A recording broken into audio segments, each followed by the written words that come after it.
Sveiki draugai! Prieš mus Segvėjaus X3 naujausios serijos vėjos robotas ir šiame video mes parodysime, kaip reikia instaliuoti robotą ir kokios subtilybės yra tai atliekant. Tikrai manau, kad meistrų jums nereikės šiam darbui, apie viską bus šiame mūsų filmuke. Turime 20 arų pjaunamos zonos, turim net nežinau, kiek čia tų visokių medelių, ten palei tvorą visur kitur, gal 30 turbūt. Tai apsivesim robotą. Ant namo yra kameros, padarysim timelapsą, parodysiu, kaip viskas darosi ir papasakosiu kelias subtilybės. Darbą mes baigėme, statom jį pasikrauti ir per tą laiką pasikalbėsime. Na tai pradėkime nuo pradžių. Anksčiau, montuojant stotelę, privalėjo stotelė matyti robotą savo teritorijoje. Negalėjo būti, kad robotas dirba, tarkime, šitoje teritorijoje, o stotelė už namų ir dar už namų užstatyta, nes turėdavo palaikyti radio ryšį su stotelė. Todėl, kad prie stotelės būdavo privaloma jungti GPS anteną antrą. Ta GPS anteną čia būtume negalėję dėti, būtų reikėję kelti viršų tam, kad matytų atvirą dangų. Dabar yra viskas kitaip. Tai yra svarbu. Pati GPS antena antroji tiesiogiai dirba su robotu, jos nereikia jungti prie stotelės. Tai yra labai patogu, nes man čia, tarkim, elektra yra, o anteną mes padarėme štai ten. Ten turime nuo vartų elektrą ir anteną montuojame ten, kur yra atviras dangus.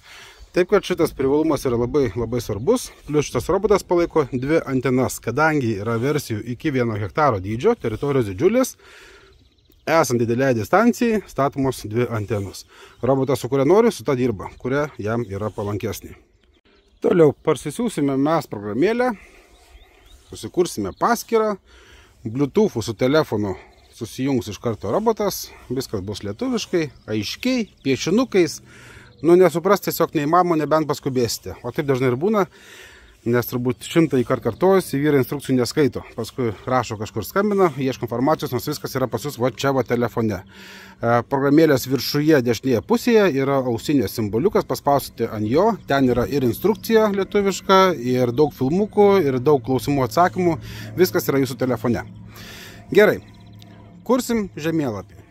Robotas išvažiuos iš stotelės ir sustos šiek tiek toliau.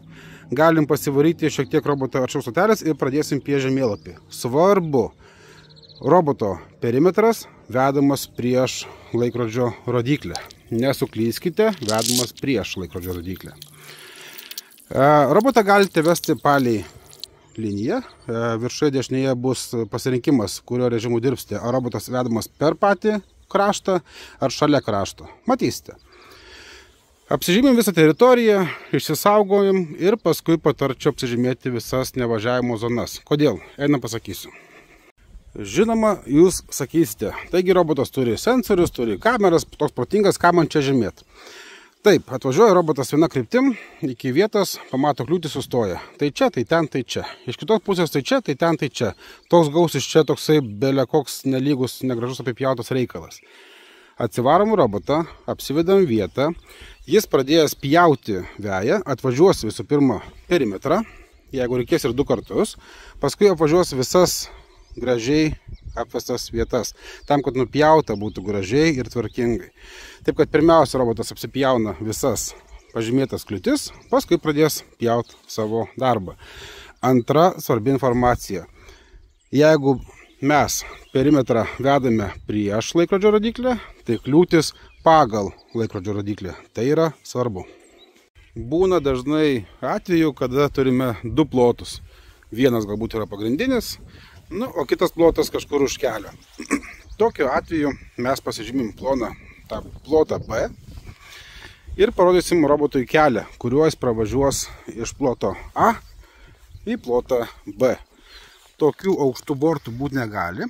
Robotas tiesiog užklius nepravažiuos. Turite parinkti jam vietą tokią, kur yra švelnus pravažiavimas. Nėra aukščio skirtumų.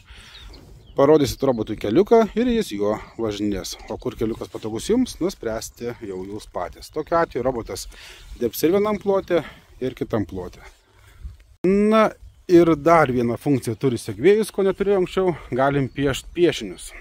Piešinys yra neišskutamas, o paliekamas kaip tik aukštesnė žolė.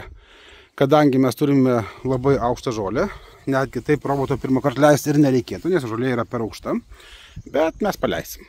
Tai pažiūrėsim, kaip nupieš piešinį. Kažkokį pasirinksime vietą, figūrą, ką mes norime, ir išpiešime kažkokį tais užrašą. Kameros kadangi yra, pažiūrėsim, kaip tai atrodo realybėje.